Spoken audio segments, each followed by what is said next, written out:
más duros del MLB en Puerto Rico. Oficialmente arranca la segunda edición del cuarto bate, temporada 2024-2025 de la Liga de Béisbol Profesional Roberto Clemente. Y yo, como de costumbre, soy Javier Sat y me acompaña el tercer bate, José Yita Encarnación. Me siento bien, Javier, porque ganaron mis Yankees. Por fin me saqué esa espinita. Estaba con dolor de cabeza luego de ese arranque de 3-0. Todavía las esperanzas lucen bien lejanas, pero por lo menos puedo dormir tranquilo esta noche. José, sus preferencias. Con cualquier resultado que salga del juego. Usted ha sido un trotamundo en cuanto a su preferencia de equipos en las grandes ligas. Mira, Javier, yo soy fanático del béisbol y estoy seguro que los puristas del fanatismo van a entender que que por lo menos yo soy fanático porque me gusta disfrutarme el éxito. Y lamentablemente mis Yankees, mis eternos Yankees, hace tiempo que no nos regalan alegrías de verdad. Así que ahora que estoy aproximándome a esas alegrías, pues me siento más Yankee que nunca. Usted es un fanático en las buenas, entonces. En las buenas nada más, eso es pues así. eso no es ser un buen fanático, José. Yo soy fanático para gozarme los éxitos, Javier, no para sufrir derrotas. Así que desde el 2009 usted no tiene momentos felices con los Yankees de Nueva York.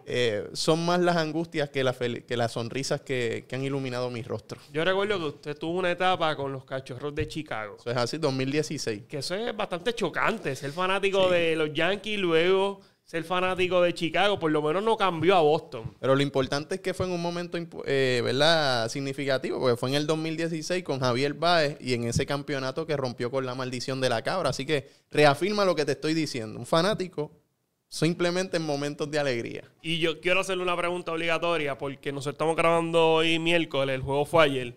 Si los Yankees hubiesen perdido esta conversación, ¿se hubiese estado? No hubiese mencionado, fanático, no, ni siquiera hubiese mencionado a los Mulos del Bronx. Te hubiese hablado de Ohtani, quizás. ¿Y tú crees que tus Yankees remontan la serie? Está difícil, Javier. Ningún equipo ha logrado eso en la Serie Mundial, pero pues, fíjate, siempre hay una primera vez en la vida. Serie del campeonato 2004 de la Liga Americana, los Yankees ganaban 3-0 la serie y los Medias Rojas le sacaron 4 de manera consecutiva. Eso es así. Y hay un documental por ahí corriendo sobre esa gesta. Dale, y lo importante que fue David Ortiz y Kevin Millar. Así que la historia está ahí. Yo no sabía que iba para Japón.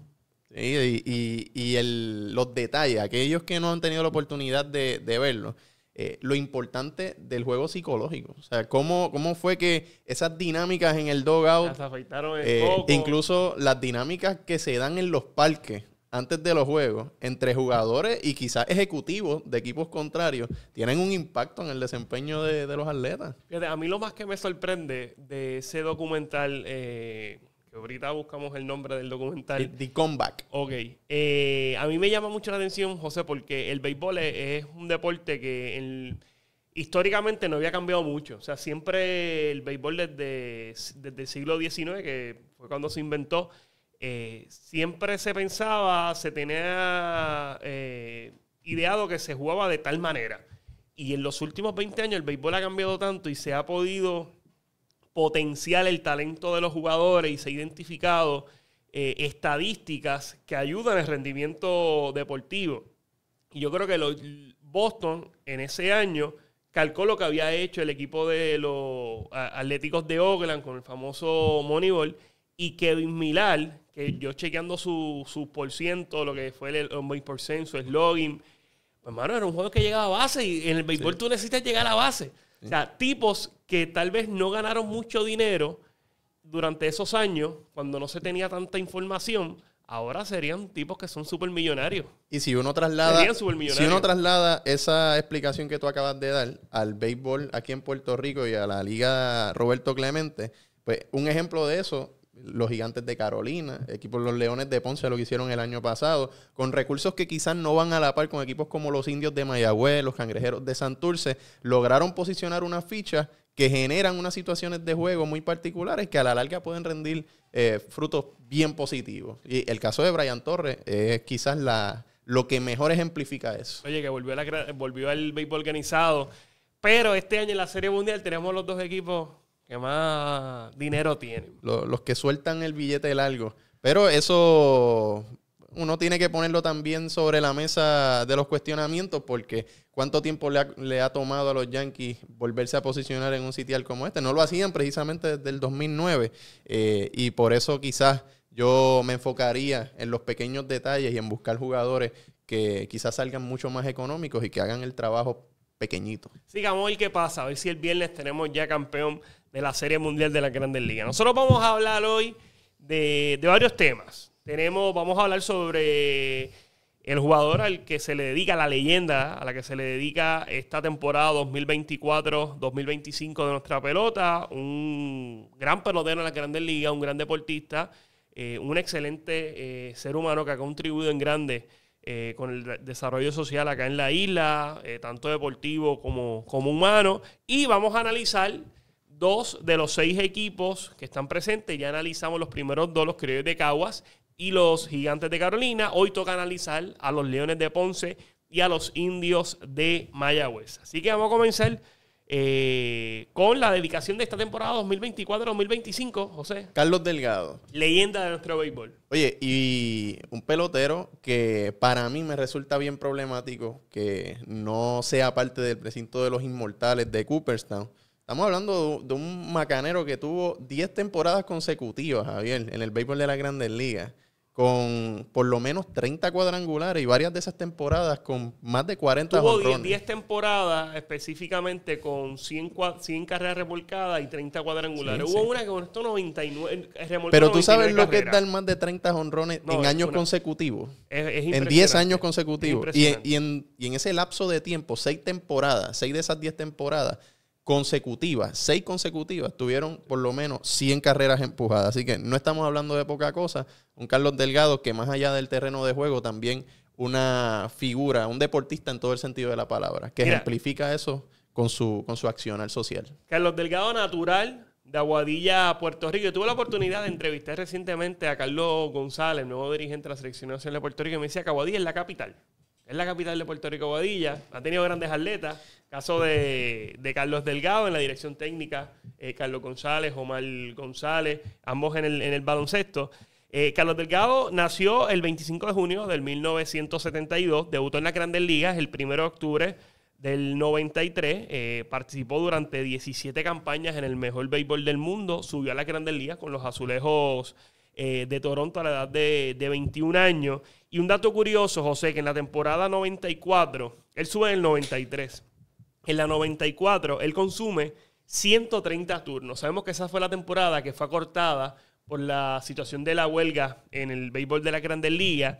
Y al consumir 130 turnos oficiales, ya no es candidato para el premio de novato del año a la siguiente campaña. Luego en el 95, él participa durante 37 partidos, consumiendo 91 turnos, ya no está habilitado para poder ser novato del año. Y en el 96 tiene una muy buena temporada, conecta 25 cuadrangulares, remolca 92 carreras, que tal vez si en ese 94 Delgado hubiese consumido 129 turnos en el 96, pudo haber terminado como el novato del año. Y es una de las cosas, ¿verdad? Una de las varias curiosidades en el historial de por lo menos Delgado. Candidato para el 96. Me parece que en el 96 el novato del año, si la memoria no me es infiel, creo que fue Derek Jeter el novato del año.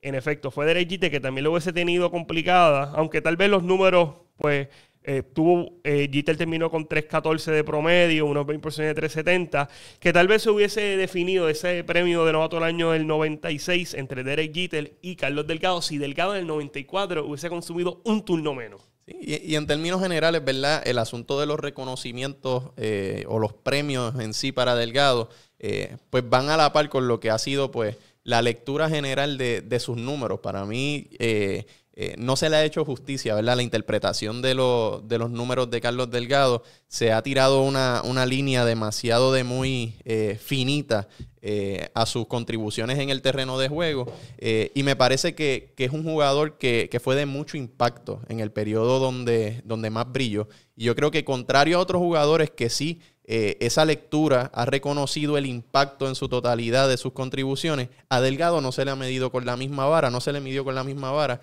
y espero que en algún momento los dioses del béisbol, los verdaderos dioses del béisbol, que no son los analistas, le hagan justicia. Sí, mira, Delgado tuvo específicamente 9 temporadas, remolcando más de 100 carreras y conectando más de 30 cuadrangulares.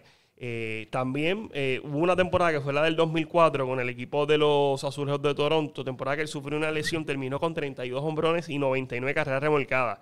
Que si no hubiese sido por esa temporada, Delgado hubiese tenido una seguidilla de cuadrangulares y carreras remolcadas impresionantes, superando los 30 cuadrangulares, superando las 100 carreras remolcadas.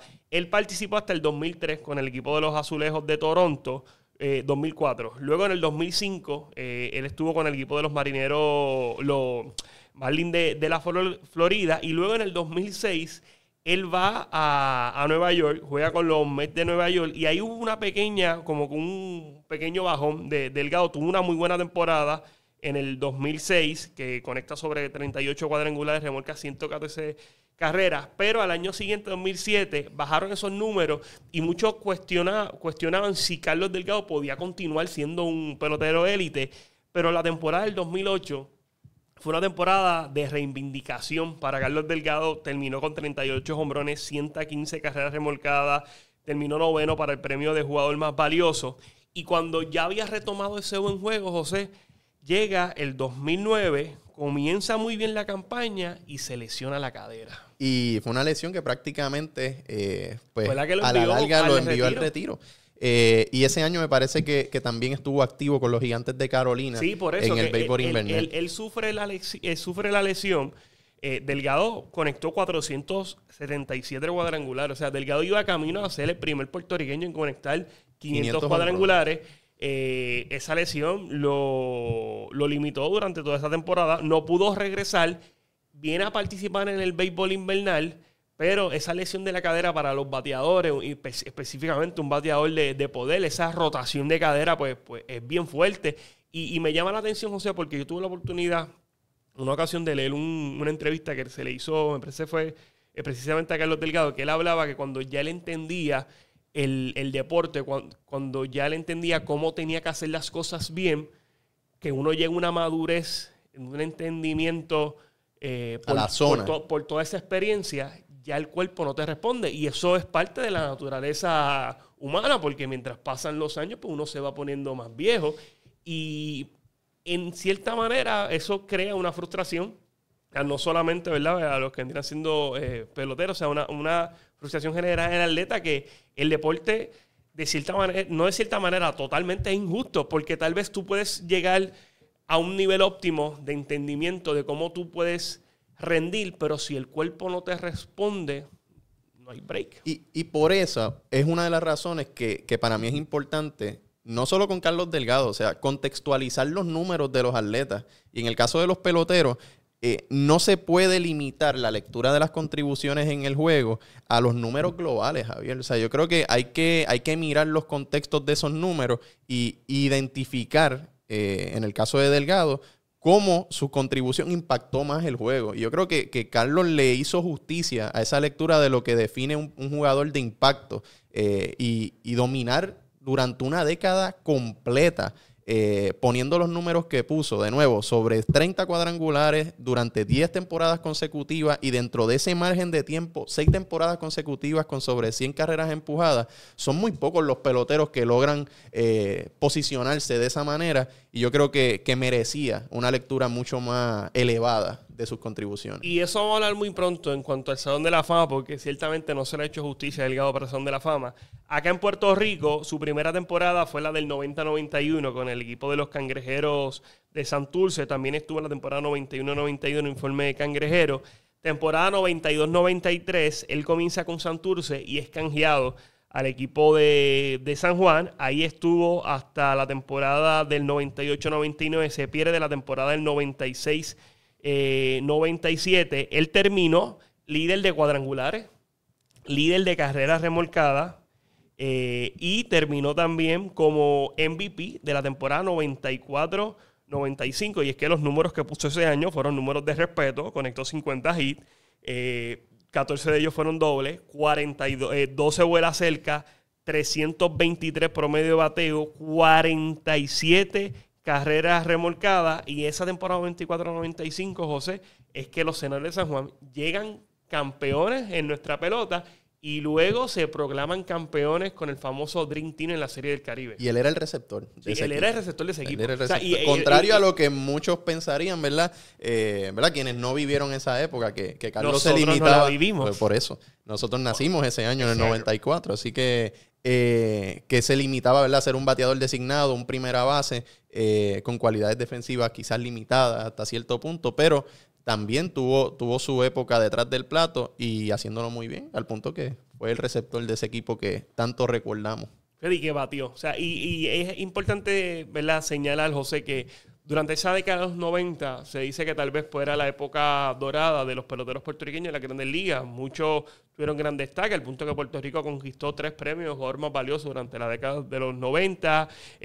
Igor González ganó 2 títulos, uno lo ganó Iván Rodríguez. Tuvo gran destaque, muchos de nuestros peloteros fueron al Juego de las Estrellas, ganaron bates de plata. Los que no ganaron el más valioso, incluso figuraron terminando Delgado, segundo, tercero en las votaciones. Williams fue el campeón Indio Sierra, bate, que terminó segundo en votaciones a jugador más valioso. Creo que el Indio fue para finales de los 80. Para finales de los 80, correcto. Pero sí, es parte tuvo grandes también temporadas durante principios de los 90. Y hay un elemento común ahí, discúlpame que te interrumpa. Quien reclutó a esos peloteros, por ejemplo, el Indio Sierra, Igor González, Iván Rodríguez, el caso de los Alomar, Luis Rosa. O sea, que también habla muy bien de cómo se daban esos procesos de reclutamiento y de formación de los peloteros en esa época. En ese caso, con la Academia Raider. Y todos esos peloteros que hemos mencionado, filmaron antes de los 90, antes de que Puerto Rico fuera incluido en el sorteo de novatos. Pero todos estos peloteros que tuvieron éxito, como denominador común, tienen que participaron en nuestra pelota. Y no fue que se tomaron un café, que estuvieron 2 o 3 semanas. Fueron que pusieron números en nuestra pelota, que utilizaron nuestro béisbol invernal para ellos continuar su desarrollo, que posteriormente les ayudó para tener gran éxito en el mejor béisbol del mundo. Hemos señalado un montón de estos peloteros, y Delgado forma parte, ¿verdad?, de ese grupo de puertorriqueños que participaron en nuestra liga y que posteriormente tuvieron gran éxito. Y empezamos esta intervención hablando del escenario de la Serie Mundial entre Dodgers y Yankees, y uno de el boricua que está activo en el terreno de juego, Enrique Quique Hernández, también es un ejemplo de eso, de que utilizó la liga para luego posicionarse en el béisbol de las Grandes Ligas. Fíjate, yo no tenía este dato, pero Jason Varitek, él participó en nuestro béisbol invernal con el equipo de los Criollos de Cagua. El eterno capitán de los recientemente de los Medias Rojas de Boston. Fíjate, ahorita señalaste el hecho de que Delgado no se le ha hecho justicia, no ha entrado al Salón de la Fama. Y tenemos una gráfica comparativa de Carlos Delgado y Fred McGriff, que primera base, un gran bateador zurdo, que ya llegó al Salón de la Fama. Pues no llegó de la manera tradicional, porque no fue a través del voto de los escritores y de los analistas, fue a través del comité de veteranos. Si yo fuera a escoger entre Carlos Delgado y Fred McGriff, yo escojo a Carlos Delgado. Para ponerte un ejemplo, Delgado terminó con 2.038 indiscutibles. 473 de ellos fueron cuadrangulares. Remolcó 1.500 carreras. Tuvo un promedio por vida de 2.80, un base de 3.83, un slugging de 546 y un WAR de 44.4. Todo esto lo hizo en 7.283 turnos. Cuando uno ve los números que puso Fred McGriff, que terminó con más cuadrangulares, 493, se quedó a 7 de llegar a la cifra de los 500.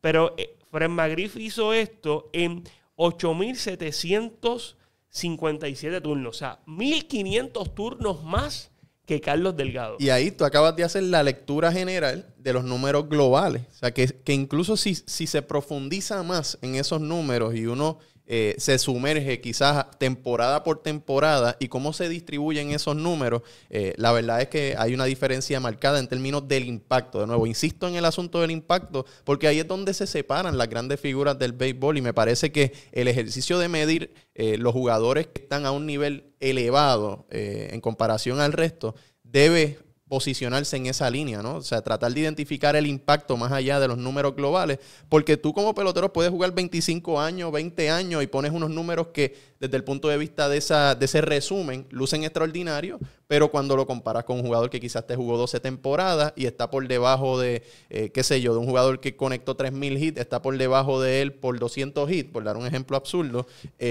pues para mí es más impresionante lo que hizo el jugador, que solamente participó por 12 temporadas. Y ese ejercicio yo creo que la Asociación de Escritores de Béisbol está todavía lejos de lograrlo. ¿A ti no te convence mucho los totales? No. Es que no siempre se puede limitar el ejercicio a los totales porque condenas al olvido muchos detalles que merecen un detenimiento mucho más cuidadoso. Cuando se suman los totales, tal vez por la longevidad, pues eso te habla de durabilidad del pelotero, claro. Pero no... Yo creo que en su pick, claramente, Carlos Delgado, en su pick, mucho mejor que Fred McGriff. Y en general, fue mucho mejor pelotero que Fred McGriff. Un caso, te voy a lanzar una pregunta así random. El caso de Tim Lincecum. O sea, un jugador 3 veces Cy Young en un periodo de tiempo cortísimo. Claro. Son campeonatos. Con un equipo que en la mayoría de esas ocasiones que ganaron el campeonato, entraron por el wild card. O sea, con un desempeño extraordinario en postemporada.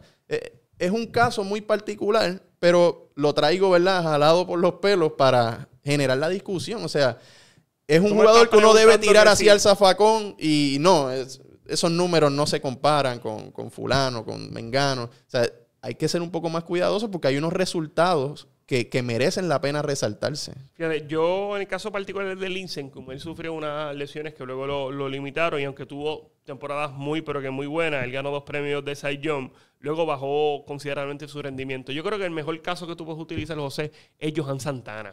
Claro, para mí, Johan Santana debe ser miembro del Salón de la Fama porque el dominio que tuvo en la Liga Americana, yo creo que durante el periodo que estuvo presente, la conversación se limitaba con el respeto de Justin Verlander, Sisi Sabathia, que también pusieron grandes números durante ese periodo, pero los dos mejores con diferencia durante ese periodo, Roy Halladay y Johan Santana. Te la compro. Y en el caso de Johan Santana, pues no se ven esos totales porque él sufrió una apertura en el labrum, que es una tela que va a vuelta redonda, que básicamente pues lubrica lo que vendría siendo el hombro, y que en muchos casos, como el caso de Johan Santana, resulta ser el retiro de los lanzadores. En el caso de él, pues él tuvo varias cirugías y no pudo regresar a lanzar. O sea que yo no puedo penalizar, desde mi perspectiva, a un lanzador élite durante 10 años que luego no pudo continuar su carrera porque sufrió una lastimadura. Pero durante el periodo que estuvo, fue un lanzador élite. Y el impacto que tuvo dentro del terreno de juego, yo creo que trasciende y supera lo que pudieron haber sido otros totales si hubiese durado 15, 16 temporadas. Está claro. Y el ejemplo, o sea, es perfecto. Y yo, de la misma manera que te mencioné a Lincecum así, por traer un ejemplo cualquiera, son muchos los nombres y es por eso que urge levantar este tipo de discusión porque hay que romper con ese ejercicio de seleccionar pelotero exclusivamente por los números totales. Vamos a hablar ahora, José, vamos con el análisis. Vamos con el análisis de los equipos, que es lo que nos toca. Hoy analizamos a los Leones de Ponce y analizamos a los Indios de Mayagüez. Comenzamos con el equipo de Ponce, José, que también es franquicia fundadora de nuestro béisbol, desde el 38 participando. Los Leones de Ponce ya acumulan 11 campeonatos, han ganado una Serie del Caribe, que fue la Serie del Caribe del 1972, que se jugó en territorio dominicano. Ponce de béisbol, José, participa en el Paquito Montaner. Un emblemático recinto deportivo, más allá de beisbolero. Recordamos todos el Festival Deportivo de la LAI también allá en el Paquito Montaner y sobre todo con la voz del legendario Helios Castro cuando anunciaba al Paquito Montaner. Un equipo de los Leones de Ponce que el año pasado para mí lograron hacer ajustes significativos terminando en una posición que yo creo que al inicio de la temporada no todo el mundo los veía superando a un equipo de los Indios de Mayagüez, por ejemplo. Un trabajo extraordinario del cuerpo técnico. José, antes de dile ese análisis, ¿cuál es ese primer jugador que invade tu mente cuando piensas en Ponce? ¿Es Cheo Cruz? Yo creo que sí, que es indiscutible Cheo Cruz. Aunque tuvo gran destaque con el equipo del equipo de los Criollos de Caguas, pero Cheo Cruz, o sea, yo creo que trasciende el pelotero porque fue jugador exitoso con Ponce, al igual que con el equipo de Cagua, pero con Ponce también tuvo éxitos como dirigente. Definitivamente, y un caso, ¿verdad? Que se repite el caso de figuras que tuvieron participación con el equipo de Ponce y que mantienen un vínculo especial no solo con el equipo, sino con la ciudad. Hay como que una mística alrededor de eso. Y también pienso en el caso de Edwin Rodríguez, o sea, desde el punto de vista del cuerpo técnico del equipo y del compromiso que hay por mantener viva una franquicia que culturalmente para el béisbol tiene un significado muy particular. Fíjate, en Lecheo Cruz un caso excepcional porque Cheo jugó con el equipo de Ponce. Cheito jugó con Ponce, al igual que Alvin Enrique y José Cheito. Y la tercera generación. Y Trey Cruz hoy forma parte de los Leones de Ponce. Es así. Y con una participación destacada. El año pasado en momentos claves lo vimos sacar el bate y ser protagonista para el equipo de Ponce. Que este año buscarán, ¿verdad? Tratar de repetir lo que hicieron el año pasado, más o menos con un panorama similar desde el punto de vista de los recursos que tienen disponibles al arranque del torneo. Jugadores a destacar en esta temporada 2024-2025. Pues mira, yo creo que hay que empezar por Edwin Díaz, jugador más valioso cuando defendía los colores del equipo de los Criollos de Cagua hace, podemos decir, ya 2 temporadas. El año pasado lo hizo bien con el equipo de los Leones, un bate importante para una manada ponceña que dentro de sus incógnitas figura la interrogante de cuánto tiempo van a tener disponibles jugadores de impacto. Así que Edwin Díaz se convierte en una de las principales figuras de la mano de un Yesmuel Valentín y también de un Yanquiel Fernández, el cubano de 21 años y uno de los principales torneos del béisbol de las Grandes Ligas con los Rockies de Colorado, que regresa al equipo de los Leones de Ponce luego de tener su primera participación a nivel AAA con el equipo de Albuquerque bajo la organización de Colorado. Fíjate, y otro jugador que yo creo que tenemos que destacar, Yesmuel Valentín. Yesmuel. Ya un joven veterano. Estuvo participando en el béisbol independiente en Quebec, allá en Canadá.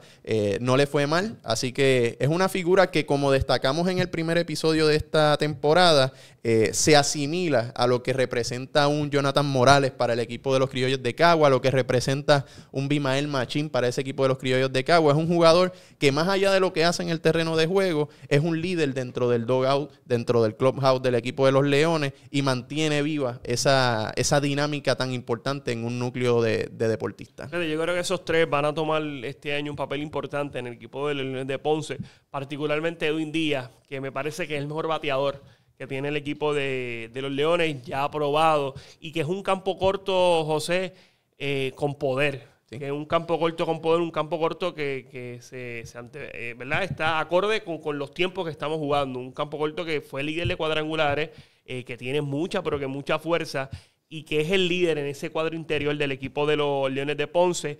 Yesmuel Valentín el año pasado tuvo una participación, podría decir tal vez limitada para lo que había tenido acostumbrado. Sobre todo la temporada previa, cuando había sido la principal figura de los Leones de Ponce. Sí, pero el hecho de tener a Edwin Díaz, tener, ¿verdad?, otros jugadores de mucha trascendencia y jugadores que también tienen impacto, pues limitó el tiempo de juego de Yesmuel, pero yo creo que este año Yesmuel le van a dar más oportunidad. Yesmuel viene a participar en el... tuvo participación, sí, tuvo participación allá. Y también tuvo participación en lo que fue el béisbol federativo y en muchas ocasiones ha representado a los colores nacionales en torneos regionales. Ahora bien, ¿cuáles son las fortalezas y debilidades del equipo de los Leones de Ponce? Yo creo que la ofensiva de Ponce, yo creo que no es una discusión. Sí. Ponce va a batear. No, definitivamente, Ponce va a batear. Y como te mencionaba hace un rato, yo creo que una de las áreas a darle seguimiento, más allá de debilidad, yo lo veo como un área de oportunidad para posicionar talento joven, sobre todo, es cuánto tiempo van a tener disponible una figura como Yanquiel Fernández, por mencionar uno, que el año pasado tuvo participación alrededor de 20 y pico de juegos, pero que en esa parte final pues ya no estaba disponible para los Leones de Ponce, que buscaban ese posicionamiento para la postemporada y se mantuvieron, ¿verdad?, como coqueteando con la posibilidad de quedar fuera hasta cierto punto, ¿verdad?, cuando ya terminaron asegurando. Pero de nuevo, yo creo que es importante este año cuánto tiempo figuras de impacto van a estar disponibles, y eso es una incógnita al día de hoy para el equipo de los Leones. Pero a mí me llama la atención del equipo de Ponce cuando a su fortaleza, la experiencia de sus abridores. La experiencia de sus abridores, que el año pasado hicieron un gran trabajo, y el caso también de relevistas de impacto, que lograron darle continuidad a esa gran gestión de lanzadores veteranos como un Héctor Santiago, que este año se va o se fue para el equipo de Caguas. Va a estar abriendo el primer juego por el equipo de los Criollos de Caguas. Así que hay que ver cómo se combina, ¿verdad?, el trabajo ofensivo con el desempeño del cuerpo monticular ponceño. Otra fortaleza de Ponce, ciertamente, el cuerpo técnico. Envidiable. Sí, envidiable. Y un cuerpo técnico que podemos compararlo desde el punto de vista de los ajustes que lograron hacer con los recursos disponibles al equipo de los Gigantes de Carolina, al trabajo de un Iche Santiago, al trabajo de un Eduard Guzmán, y no por restarle mérito al resto de los estrategas del béisbol invernal, sino por destacar a unas personas que con recursos que no necesariamente son comparables sobre el papel con lo que tienen equipos como los Cangrejeros de Santurce, los Indios de Mayagüez, maximizaron el potencial de esos chamacos. Andy González, Javier Valentín, Tony Valentín. Y todos con experiencia, todos con una experiencia en este béisbol y que conocen... No hay que decir mucho. Se pueden hacer cuántas enciclopedias del béisbol. Eso es así. Oye, el GM del equipo, Edwin Rodríguez, sí.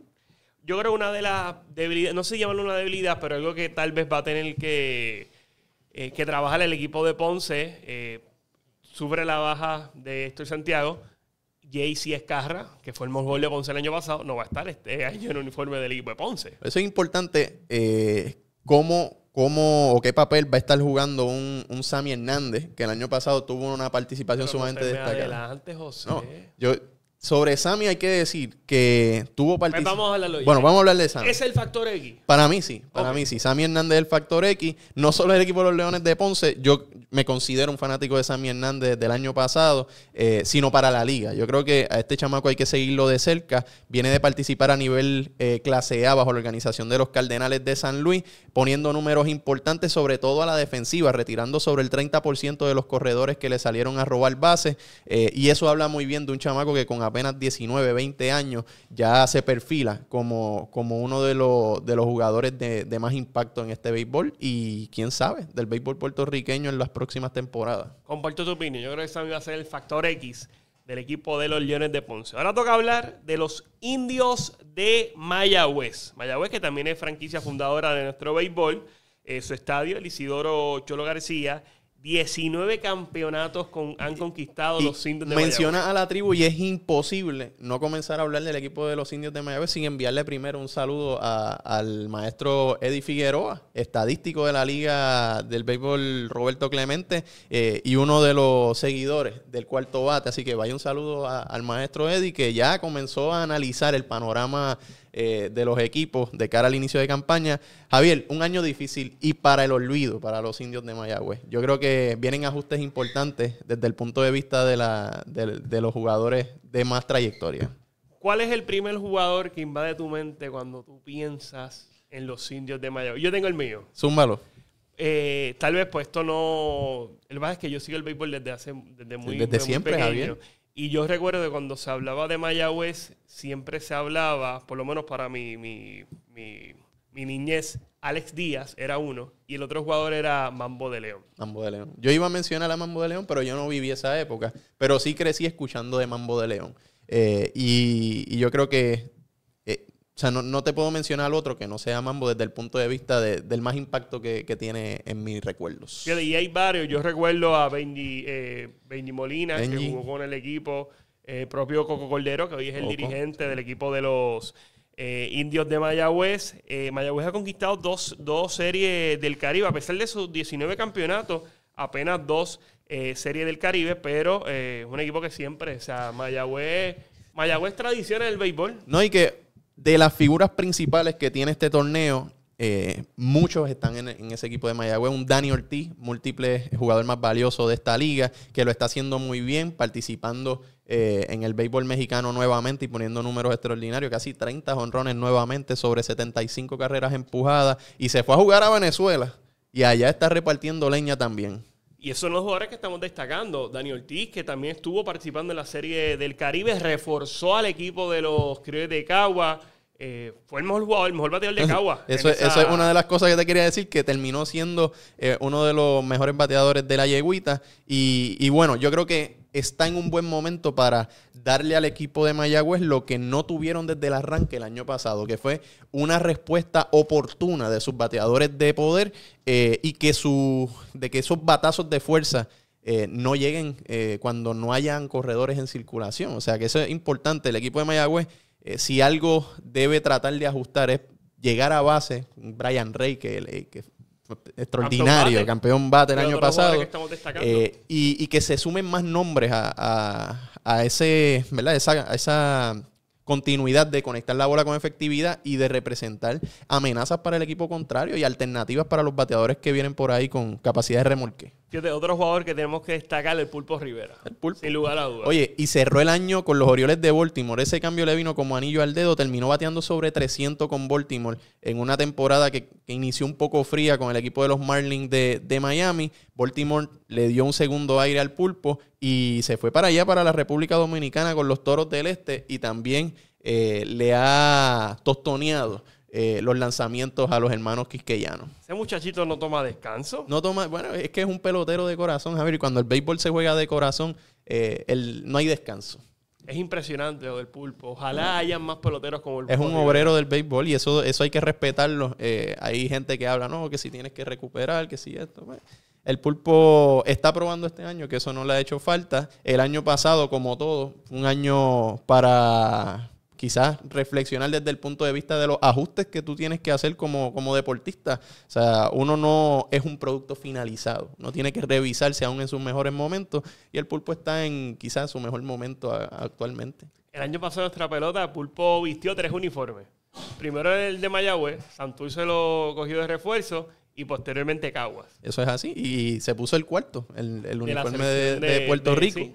Así que nada, yo creo que el Pulpo Rivera, al igual que Dani Ortiz, debe enfocarse este año en tratar de sumarle a la tropa desde el punto de vista de remolcar en momentos oportunos, de representarle en momentos importantes y de tratar de combinar su productividad ofensiva con el trabajo de los lanzadores. Un equipo de Mayagüez que el año pasado contó con Daryl Thompson, que fue sumamente positivo, un Luis Leroy Cruz, un año tremendo también, pero que no contaron con el respaldo de sus bateadores en momentos claves, ni tampoco con el respaldo de sus relevistas en momentos significativos. Y vamos a hablar precisamente de esa fortaleza y debilidades. Yo creo que el bullpen del equipo de Mayagüez, aunque tiene unos lanzadores que son élite en términos generales, fuera del trabajo que hizo Leroy, que hizo Daryl Thompson, pues cuando Thompson y Leroy tiraban muy bien, pues no se combinaba con el bateo oportuno, y en ciertos partidos falló ese relevo. Sí, y relevo que tenía talento también. Y con Jesús, que fue uno de los mejores relevistas. Por eso, y quizás